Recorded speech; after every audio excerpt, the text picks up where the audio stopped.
केन्दुझर रे झाड़ा बांती आतंक बाउरीपदा ग्राम पंचायत मुकुना बाउरीपदा साहाड़ापुर गाँव में झाड़ा बांती जनकर मृत्यु होता बेले 15 रु अधिक आक्रांत होती।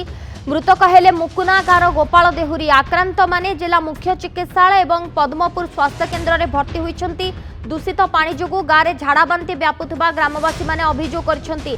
अरड़ी नदीर जल को लोके पानीय जल रूपे व्यवहार कर झाड़ाबांती व्यापी लोके अभियोग आनी। झाड़ाबांती जनकर मृत्यु सहित एकाधिक आक्रांत थिबा कथा को भारप्राप्त सीडीएमओ स्वीकार करने सहित गाँव को एक मेडिकल टीम पठाजिबो बोली कहिसेंती। बांती खाली उठाऊची हेउ नहीं हेले फास्ट दिन बांती हितेला टाणी देला मते फास्ट दिन किछि भुजी खानी आमे आसनु मेडिकल आसिकरी देखैनु देखैकरी पड़ैनु 5 टंकिया भात खाइकरी गनु देकरी आउथरे जाइकरी मु भात खाइकरी आ रेशन उठाइकी तो से जुएंगरी आरंभ होला बड़कु मु ता जुएर पकैकरी राते मोर आरंभ होला।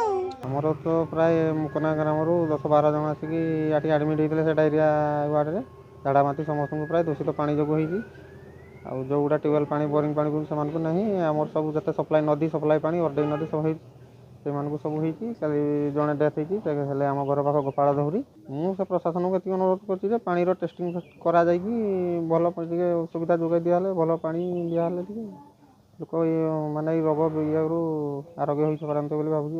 16 तारीख रु वर्तमान सुधा 5 जन आडमिट होइजंती ता भीतर जनकर मृत्यु होइछि। आमे पदक्षेप नेबू मेडिकल टीम से गाँव को जीवे एवं विहित पदक्षेप नेबे। अधिक सूचना पाई मानस त्रिपाठी केउंझर रिपोर्टर आम सहित फोन लाइन जोड़ी होती। मानस झाड़ा बांती आक्रांत होती किछि लोक जनकर मृत्यु अभियोग मध्य सामना को आसुछि किंतु कारण किछि जना पड़िलानि कि केवल दूषित पानी ना अन्य किछि कारण?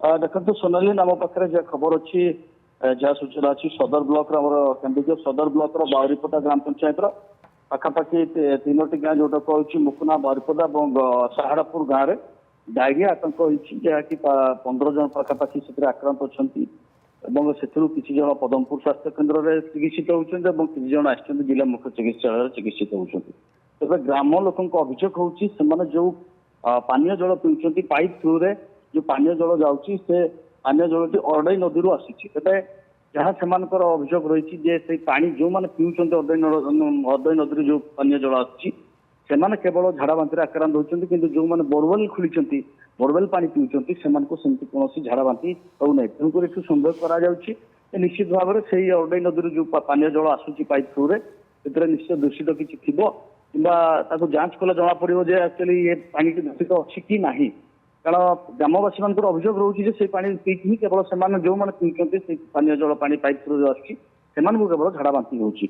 धन्यवाद मानस आपन को समस्त सूचना पाई। मानस त्रिपाठी संपर्क अधिक सूचना देउथिले।